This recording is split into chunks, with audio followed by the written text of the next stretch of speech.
కట్టుకున్న మొగుడు బందికానాల పడి ఏడుస్తా ఉంటే ఇక్కడ ఇప్పుడు 3 పూట్ల వండుకోవడం తినటం పడుకోవడమును. ఆయన భక్తుడు ఈవిడో భక్తురాలు రోజు గోదావరి దాటెళ్ళి గుళ్ళో పూజలు చెయ్యాలిగా. పూజలే చేస్తుందో ఇంకేదైనా చేస్తుందో మనం చూడొచ్చావా వదినా? మీ బండబడ తోడేళ్లకు తోడబుట్టినారా ఏందే? తోటి మడిసి కట్టల్లో ఉంటే పుండు మీద కారం చల్లుతారా? నాకు తిక్క రేగిందంటే చెమడాలు ఊడిపోతాయి. కుర్రో కుర్రో తమ్మక్క కాబట్టి నోటితో చెప్పింది. మన సంగతి తిరిగే కదా, పీకలు తోకలు కోసేస్తా కొన్ని లోపలికి. మీరు తహసీల్దార్ కంటే బందికానాలో ఉంటేనే బాగున్నారు. అరే మాజీ తహసీల్దార్ గారి పెళ్ళాం. మీకు దండం పెడతాను, మా ఆయన ఒక్కసారి కలవనివ్వండి. గుడి గట్టి తప్పు చేసిన నీ గుడి సేటి మొగుడికి ఎట్లా ఉండాడో చూసేదానికి వచ్చినా. చూసుకో చూసుకో చూసుకో శివారి సూపర్ చూసుకో చూసుకో.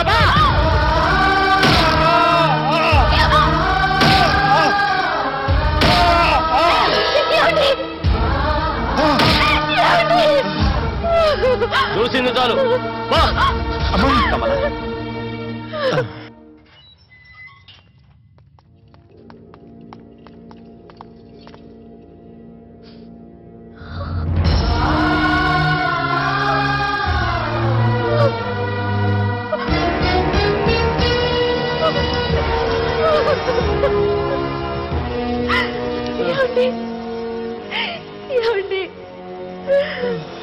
అయ్యా ఏంటయ్యా ఈ ఘోరం? ఈయనేంటో మీకైనా తెలీదా? ఈ చెర నుంచి విడిపించండి అయ్యా. అమ్మా ఇక్కడ 2 రాజులున్నారమ్మా. ఆ తానిషా మహారాజు రాజ్యాన్నే శాసించగలడు. ఈ భట్ట మహారాజు భగవంతుణ్ణి కూడా శాసించగలడమ్మా.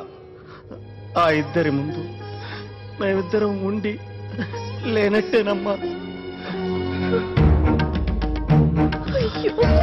ఏమండి, ఇంకా నా వల్ల కాదండి. ఆ తానిషా ప్రభువుల దగ్గరికి వెళ్తాను. నాకు పసుపు కుంకం భిక్ష పెట్టమని అర్థిస్తాను.